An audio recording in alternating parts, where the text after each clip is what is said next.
And welcome back to the next episode of Talk Smack with Mac. This is going to be absolutely fantastic and fun. I got a badass MMA fighter on the pod. Are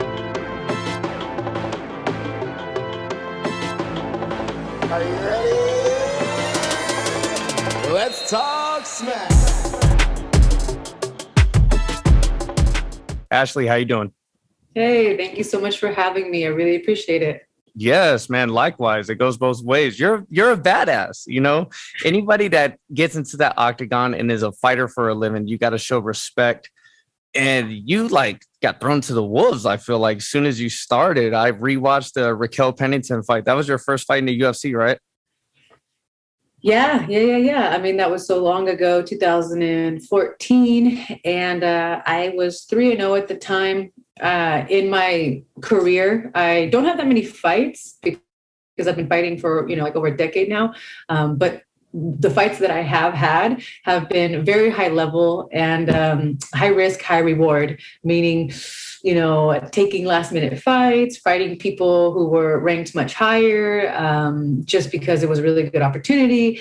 And some people may say that was a good thing, and some people may say that's a bad thing, that you should try to pad your record a little bit when you first start and whatnot. But I think most fighters, we don't want to pad our record. We want to fight anyone at any time. And I've done that in many ways. And it hasn't always gone my way, but I've always learned some lessons. Yeah, that fight specifically, you were whipping her ass. All due respect to her. She's one of my favorite fighters. She's a badass. But you were giving it to her. You were taking it to the clinch, and you were being the aggressor in that round. And then at the very last second, she got you. That just goes to show anything can happen. And all of you fighters are so fucking talented and well diverse in all of your different games. Yeah, you can't blink until the bell rings, and you're not safe until the ref breaks you up, and anything can happen, even the last second, as my fight with Raquel showed. And Raquel's amazing. Rocky is a great representation of the sport. I'm very glad I took that fight. Like I said, it was a high risk, high reward. I took a short notice fight, but the UFC saw potential. I think they always appreciate when you do that kind of thing for them, save a card or something like that, fill in last minute. And it's worked out. I'm still with them. I've won some, I've lost some. It's been a crazy career. And, I would advise against taking short notice fights if you can, but sometimes your back's against the wall. Yeah, I've noticed that with a handful of guys that I've talked to. You guys take fights in short notice all the time, especially when you're on the up and up, because I kind of feel like you got something to prove maybe, or you're just taking a fight because you're getting one. I don't think that's the case. I think usually you take short notice fights if you don't have leverage, if you don't really have a leg to stand on, if you're like, well, I better take this fight, or, maybe I get cut, or I better take this fight because I really need money right now. There's not too many really high ranked fighters taking last minute fights because they don't need the money. They usually have leverage because they're on a winning streak. So usually it's when you're on the down and out, where things might not be going so well in a certain area. Mm-hmm. Well, what are your plans now? Are you do you want to get back in there? What exactly is going through your mind as a fighter? Well, I'm recovering from spine surgery. I got spine surgery this past December. Yeah. I mean, I'm vocal about it on my social media, talk about it frequently on my podcast, but, MMA fans, I feel like they are very forgetful. They're very supportive, but they're also very forgetful, meaning sometimes you can win 10 fights and then, you lose 3 and, all of a sudden you're a loser. And I lost my last fight, talked about my spine surgery on social media. And then I frequently get people sliding into my DMs like, you haven't fought in years. Blah, blah, blah. I'm like, I literally fought in November, and I literally got my head detached from my body in December. So I'm still in the UFC.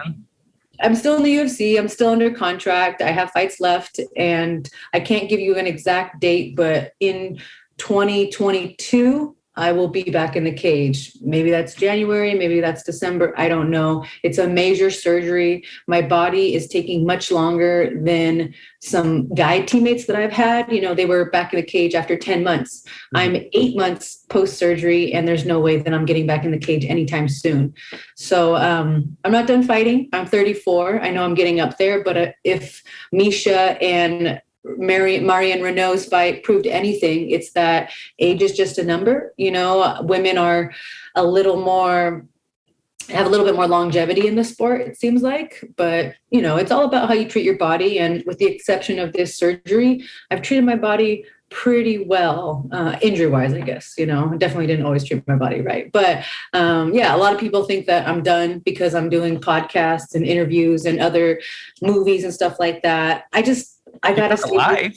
I gotta keep my mind occupied. Yeah. Because every day that goes by without training, without fighting or getting ready for a competition, it feels like a month. And every month that goes by, it feels like a year. So to me, I've been out for 7 years. And I know it may feel that way to certain people who like to watch me fight, but I'll be back in there, you know, and I just gotta stay busy in the meantime. Yeah. So when did you start your podcast and spine surgery? Before we get to the podcast, let's talk about that. What exact surgery did you have?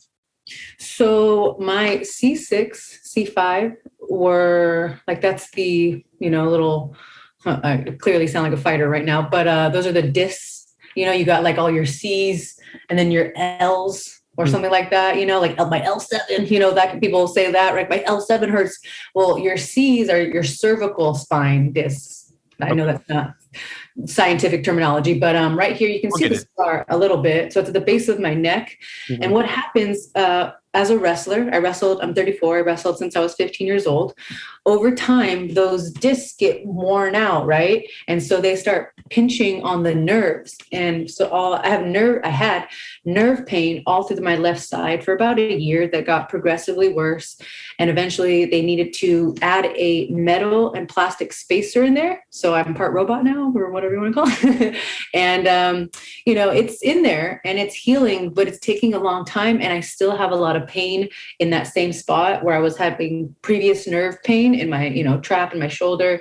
It's significantly less, but I can't go back to training until that's gone. And I'm doing PT and different types of training. I've added in functional patterns, which is a very new, unique way of, you know, strengthening your body. The motions are a little bit more lifelike as opposed to just, you know, lifting weights up and down, lateral or whatever motions.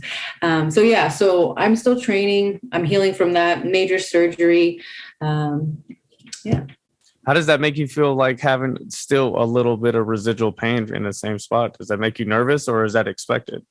Dude, until about a week ago, I felt every day that I woke up with pain, like a new little pebble was added to my shoulders, like a weight, like, wow, like I'm never going to get better. The surgery didn't work. I'm never going to fight again. My time is running out. And, you know, thank goodness I don't want kids, because if I did, it would be a total mindfuck right now. But, you know, since that's not something that I want, then I feel like I have a good 5, 6, 7 years. Who knows? You know, as long as I heal this up right and don't rush back, I can go for many more years. Yeah. So sometimes if I think about my injury and how I still have pain, I think I get real negative. You know, it's only human nature. I still got a big window open. It's closing every day, but I still have time. And so in order not to go crazy, I just got to think about where I was this time last year. I had so much pain. I was, you know, getting ready for a fight that I wasn't going to win. And deep in my heart, I knew that, but you know, you got to do what you got to do. So to answer your question, I have good days and I have bad days. Yeah. And that's only right on the path of recovery. And this isn't something simple. I mean, you had your spine worked on, you know, and I have a question. I know, I would think that, you know, a lot of the MMA fighters that have been fighting for a long time, they go through a lot of serious injuries, ACLs and blown shoulders and long recovery injuries. You know, how many times or what percentage of fighters do rush back too long because you guys are badass and you could push through the pain and you're used to training with pain. So when you're recovering, you're like, you know what, fuck it, it's 75, let's go. Well, to answer your question, how many fighters? I don't know. I can only speak for myself and what I've, my teammates that I've been around.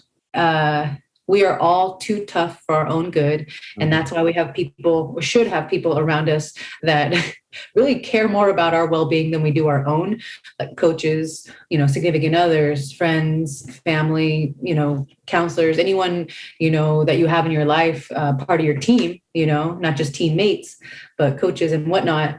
Those people are often the ones that save us from ourselves, I can do one more practice, or I don't need to go sit the fuck down. Those are what those exactly. And I'm very fortunate because my partner, I know he loves me and he wants to see me thrive, but at the same time, he's always the one that's like, hey, do you have a fight booked right now? No, you don't. You don't need to go shadow box just because you feel like shadow boxing. And I'm like, okay, so there's a lot of fighters that rush back too early, but hopefully they have somebody in their life that will, play mom for them, basically. Yeah, shout out to your partner, man. Everybody needs that better half to tell you to sit the fuck down when you need to. So you mentioned that, well, I know that you wrestle.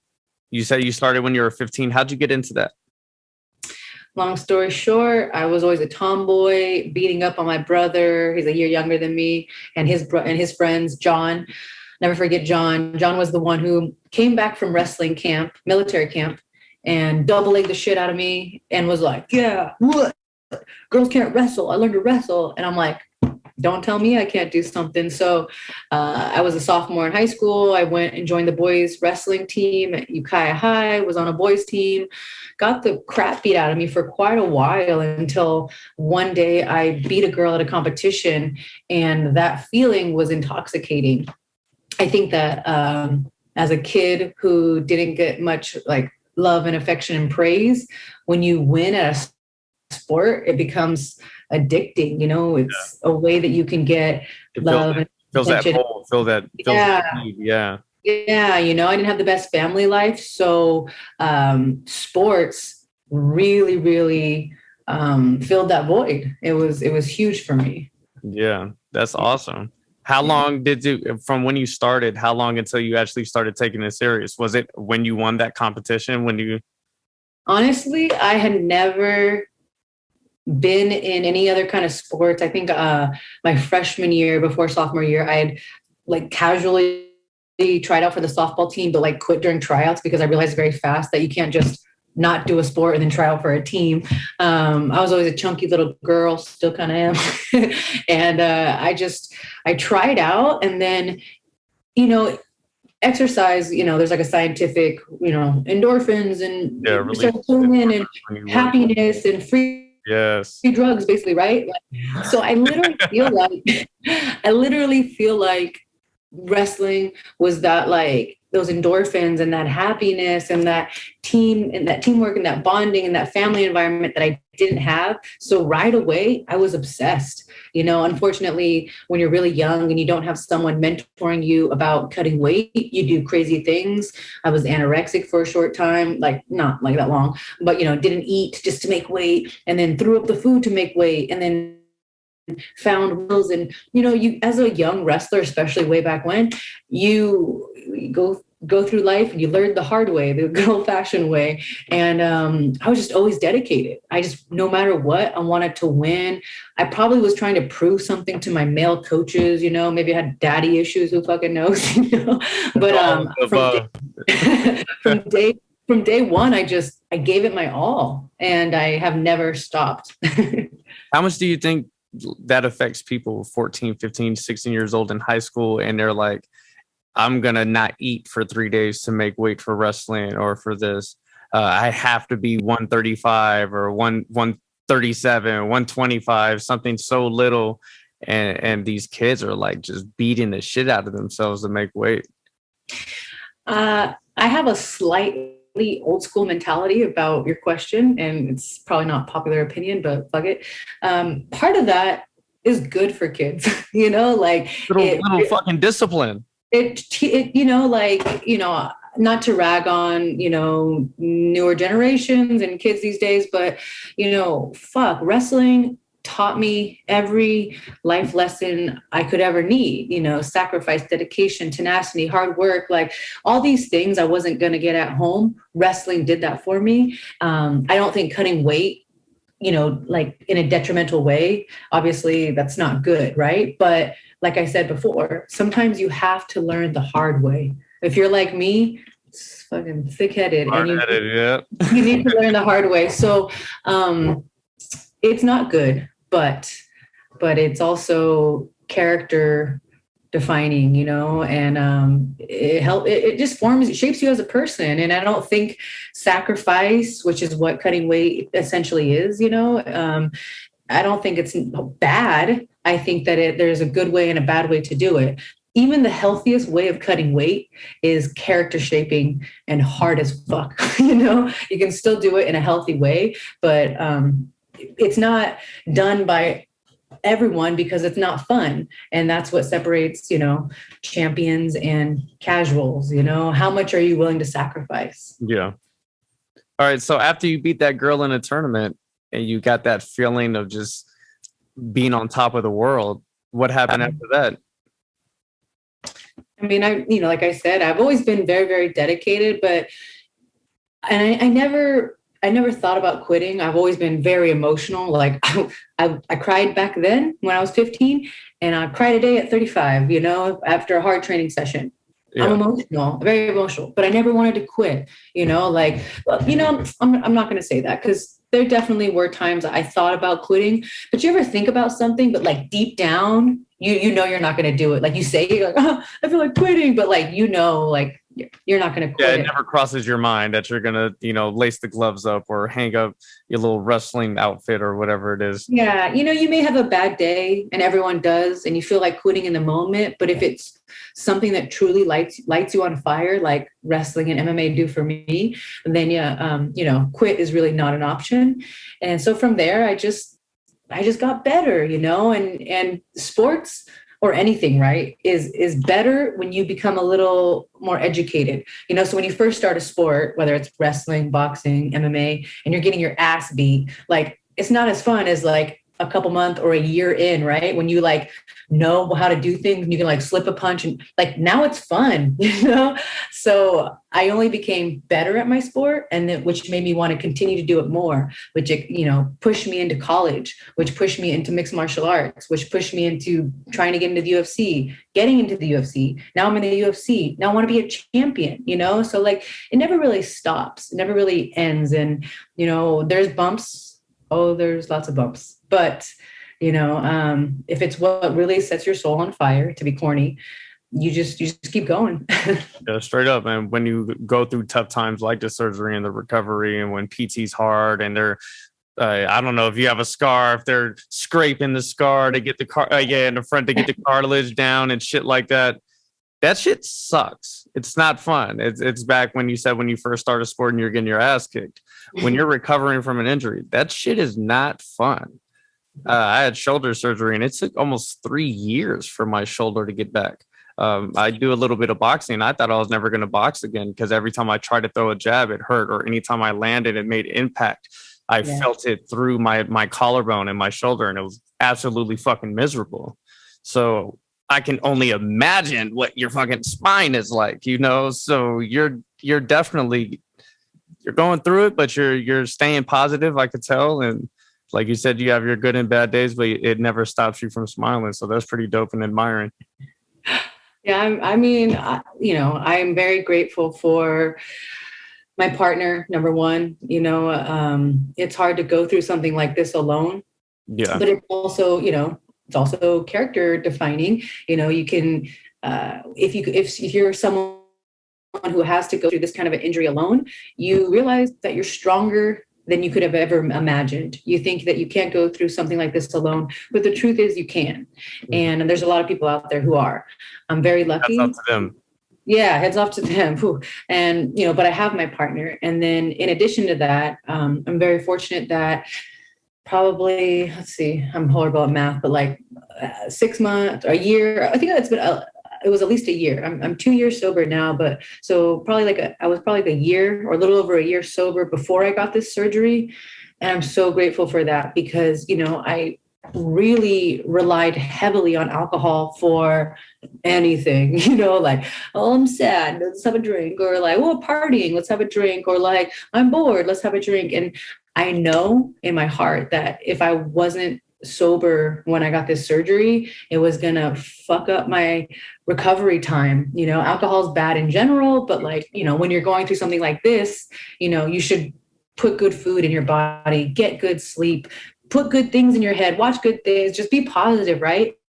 And it's hard to do all those things when you're being a lush. So I'm grateful for that. And, I'm honestly grateful for, I don't want to say grateful, but I'm trying to see the silver lining of the pandemic because, everyone's going through it. And so it makes my situation kind of like, hey, shut the fuck up, Ashlee. Like, everybody's going through hardship right now. I'm going through hardship. You're going through a hardship. Like, I'm not special. Like, we're all going to get through it eventually, Yeah, definitely. So I didn't even think of that. You went through the pandemic. When did you get your surgery? What month?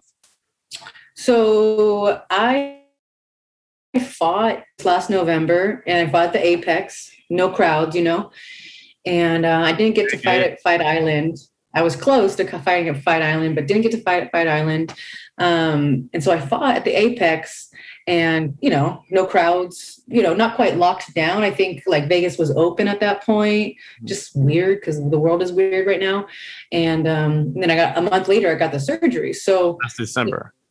This past December. Yeah. So that was like going through that with COVID, because I know there's still restrictions. There's still things that you can and cannot do. How was like PT with that? Was it really difficult trying to get like PT sessions in during COVID? Without throwing anyone under the bus, California, they seem like they are one of the more strict states in certain areas pertaining to the pandemic. But all the people that I was working with, like my ride or dies, they were like, shh. And they just like kept the doors open for me. And I got to train. I got to, go to PT and heal myself. So I'm just so grateful. Like I think corny, but like it could have been worse. It could have been a lot worse. And, there's a long road ahead. The other day I was talking to someone who got the same surgery. And before that, I was like trying to make my own timeline. Like, I'm going to be better. It's like 9 months to 12 to a year. But like, you cannot make your own timeline. Even if the doctor tells you this is how long traditional recovery time takes, who cares? Everybody's different.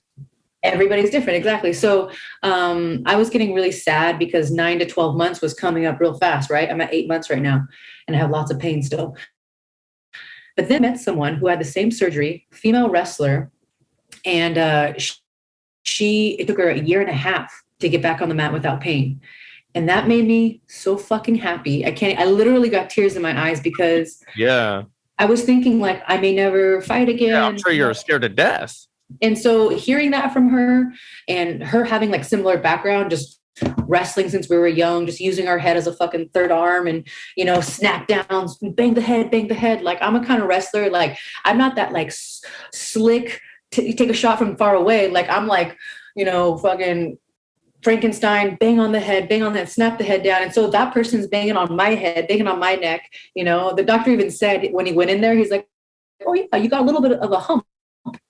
I'm a hunchback. What you're telling me? So, that her telling me that it took her a year and a half was bittersweet, right?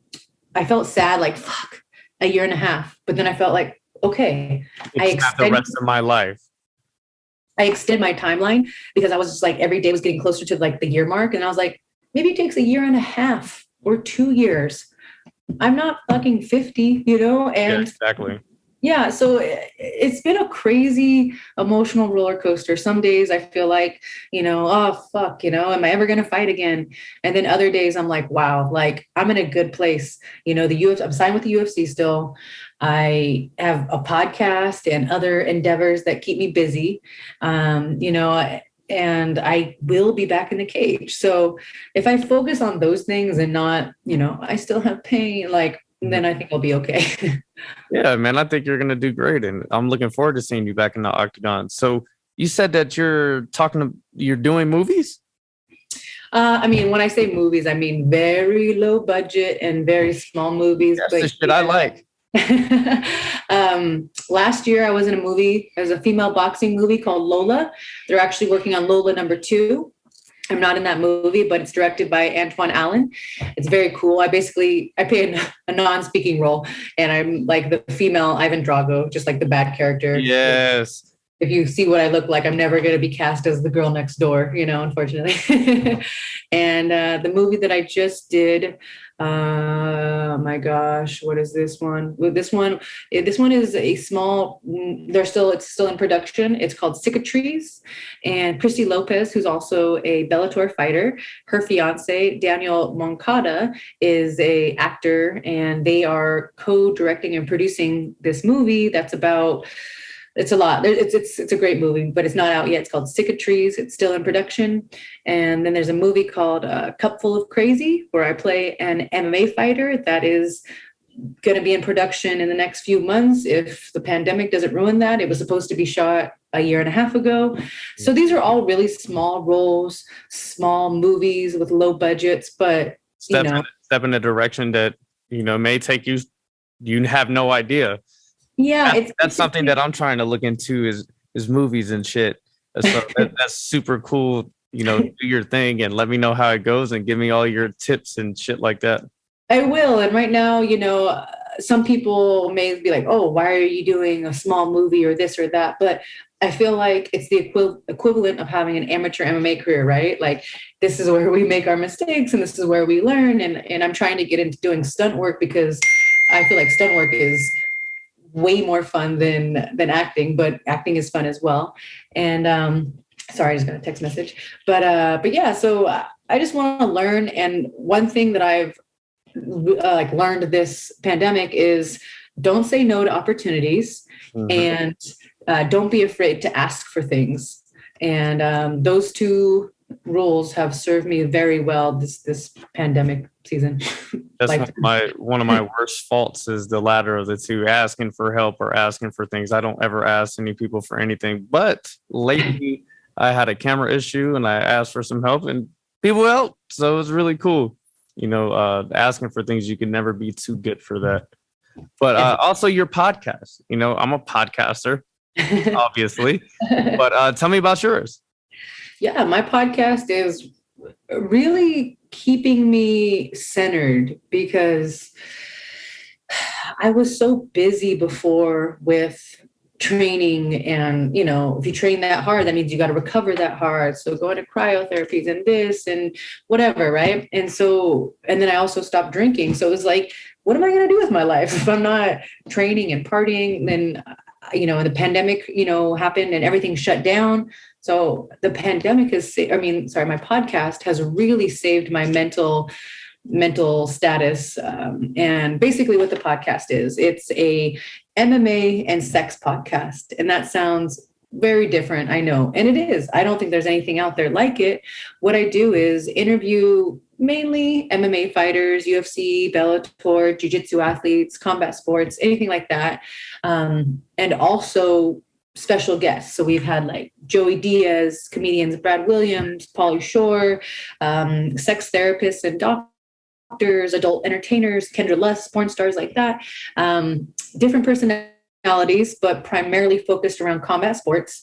And instead of talking about their career, which we do slightly touch on, the violence aspect of the podcast, we really talk about their relationships and their love lives and, romance and sex and the new world of dating and that type of content, as opposed to how is the weight cut going. And I think a lot of the guests, a lot of my friends, a lot of people I know in the industry, they really appreciate getting to showcase a side of themselves that isn't normally showcased. And for me personally, I would like to destigmatize and normalize talking about sex and, being sexual, whether you're a male or a woman or whatever it is. Mm-hmm. I always like to say my favorite quote that inspired me to do my podcast is shame dies when stories are told in safe places. So how many times have you heard or saw something on TV and resonated with you and you felt better, you connected with that. And so what I'm trying to do by having this crazy podcast called Sex and Violence with Rebel Girl is make it not so weird, make people feel like it's okay if you have this crazy sex story or, there's just a lot of things that we don't talk about that I feel like should be talked about more often. Yeah, that sounds exciting. That's right up my alley. So I need to jump in there and I'm going to check it out. And I seen you posted right before we started our podcast. I think you posted a story saying you had a sex doctor on there. I know you mentioned that. Did that episode already drop? I literally, that's why I'm all kind of makeup and stuff. I thought you were doing that for me. I was like, shit, Smack with Mac, she's showing love. I try to, whatever, I gave myself like a goal to not only do my podcast, but also go on other people's podcasts, because what better time than pandemic, I'm injured, promote my own podcast. So I maybe timed your podcast on the same day that I was going to get dolled up just to, kill two birds with one stone. Yeah. And you're stunting. You're looking flawless on Talk Smack with Mac. So I appreciate it. Thank you so much. When did you start the podcast? It's been over a year now. I think 52 episodes is 1 year and we're on episode 62. Hey. Yeah. So it's been really fun. The first year, especially the first, I'd say 20 episodes, real rough. Me being like, do you like sex? I know the feeling. Yeah. And then talk about the elephant in the room, SEX. Yeah. And like this podcast, I'm learning so much, not just with like, I just had the sex doctor on, sex therapist, sex advocate, couples therapist, all that. Not only with her, but with my fellow coworkers, other fighters. I just had a guest on who is very open about her polyamorous life. I'm like, what the fuck is that? And now I know, it's like a thing now. It's becoming more and more welcome. I think it's always been a thing, but just like I was saying before, it's like we all have to learn, right? There's new pronouns and there's, all these different things. And sometimes it's uncomfortable and sometimes you're afraid to offend someone. I'm afraid all the time. I almost didn't start my podcast because I was like, I don't want to say the wrong thing and get canceled. But at the same time, I think I'd rather have me on the mic, someone who really cares about someone's feelings and has the best intentions and wants to educate people, as opposed to someone on the mic who doesn't give a fuck and has very outdated traditional ways of thinking and, doesn't want to grow and improve and be inclusive. Yeah, that's the problem, is that everybody has this mindset of sex that it's 1950s and you got to do it just missionary or just one way. The lights have to be turned off. It has to be Tuesday, all that weird shit. Versus nowadays, things are a lot more accepted and brought to light. So that the poly life and stuff like that, you find out more and more people are doing it. Maybe a couple of your buddies were doing it and they didn't even know. They were just going along with it. So the life about sex is definitely ever changing. Yeah. And, I think a lot of the same things have been going on for a long time. The only difference is how much we talk about it, how much it's okay to talk about it. And with anything, the more you educate yourself, the easier it is to talk about it. So, today I'm on episode 62, but how educated and will I be and comfortable with talking about these types of topics on episode 162? And, I do think I'm doing a very good thing. I don't know if I'm doing like the Lord's work or anything, but I think it's an important podcast. It's giving people opportunities to have conversations that they might never would have had before. And just opening that dialogue is important. I think it's important. Sex is very important in life. And I don't just mean that being like a horn dog or anything. Say you have the greatest relationship with your partner ever. You guys absolutely love each other, but your sex life is absolutely shit. That's going to cause problems or cause people to be more wondrous, I should say. Oh yeah. Yeah. Versus now, if that poly life or just expanding their sexual horizons was talked about more and they were open with each other more, they could have had that one thing that was lacking. Their perfect relationship is now shit. It's even more fun than the rest. Yeah. And it's hard to. The biggest thing is being able to talk about these things, which this is what I'm saying. It's very hard to even communicate with your partner, the person who you should be able to communicate with the most, right? It sometimes they're the hardest person to talk about these things. So the doctor that I had on today, perfect example, she gave us tools and tips how to have conversations, hard conversations with your partner. You're not always going to get that every episode, but you may hear a story from Anthony Burchak, UFC fighter, veteran. He just was on the podcast, one of our funniest podcasts, because he pulled no punches. He put it all out there. And I think that when you tell stories and tell, experiences, maybe people can learn from your mistakes or from your funny experiences and stuff like that. So it's a great podcast. I'm not just saying that because I host it. I think there's probably way better people that could host it. But I think the premise and what we're doing and the content we're putting out is pretty powerful. I'm definitely going to check it out. After I listen to that first episode, I'll hit you up and let you know how it goes. The first episode. Be prepared. Not the very first, but my first. Oh, okay. Because the first episode is like a year and a half ago with Ian McCall, Uncle Creepy, good friend, love him, but he talks a lot about mushrooms like the whole time. And like it was before I learned how to like take back control of the conversation. I kind of just let the person ramble on, and I was like, this is not even about sex. Excuse me. So it wanders a little bit, but no, I am going to let you know what I think about it. Sex and MMA, that's like two of my favorite things. So that's definitely one hell of a niche to take, and two things to make people feel uncomfortable, but excited at the same time. And that's, I don't know, that calls for a good episode every time, as long as you could share the mic a little bit.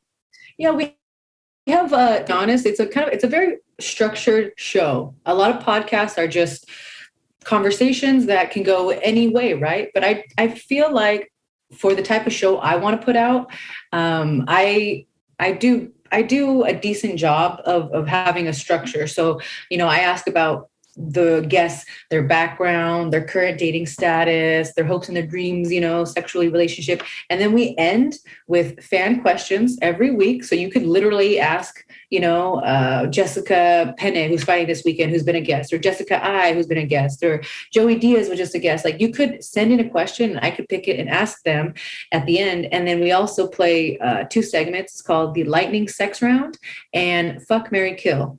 And you'll just have to listen and see what those are. All right, so this is exciting. Where can we find the podcast? Where is it at? It's available on all platforms. I work with some amazing people. Shout out to DJ Zoll, my sound engineer. I'm very fortunate because I fucking suck at tech stuff, so he's great. And the studio's at Tomorrow Kids Studio here in Santa Ana. And you can hear it on all platforms, Spotify, iTunes, wherever you get your podcasts. Awesome. I'll make sure I check that out for sure very, very soon. Well, Ashlee, this has been one hell of a conversation. I feel like we're like best friends now. I don't know. But every time I have somebody on my podcast for the first time, I sit back, I shut the fuck up. I don't say anything. This is your time to let, my smack talkers get to know you, know what's coming up next, anything, a message you want to share to them, where to find you at, your social media. Is this your time to shine? Yeah, I'll never be a smack talker, but I do appreciate the people who can do it. It's very entertaining. And I've had lots of smack talked to me. And I have thick skin these days, very thick skin. I've been through a lot. Nice though, sorry.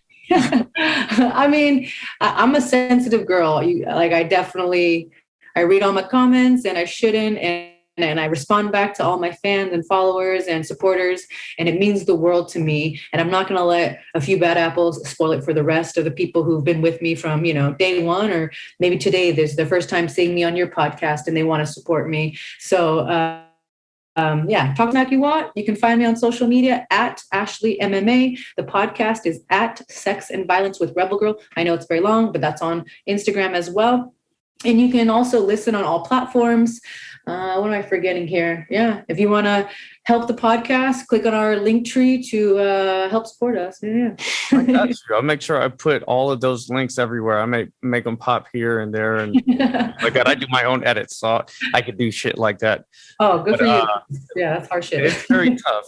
Yeah. But Ashlee, thank you. Sorry. Can I please give one shout out to, his name is Nick Corey. He's located in Amsterdam, and his podcast is at Air Media Productions. That's his name on Instagram as well. We crossed paths just, podcaster to podcaster. He's now doing all my animation and graphics.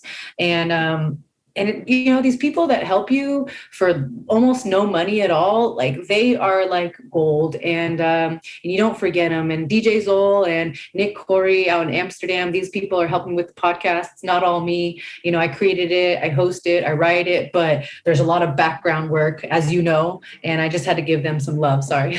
Oh, no. You know what? I'll do a little caveat to you. I want to give a shout out to my audio engineer. Let me hear that. He's absolutely fantastic. He's one half of this podcast. He makes me go from sounding shitty to sounding pretty good. So I appreciate how that's what's up. Yeah. Ashlee, thank you so much. I really appreciate your time and, giving a fellow podcaster some juice on my podcast. And I just want to end this episode of Talk Smack with Mac with saying, fuck all you bad apples out there. Stop being assholes. We're out.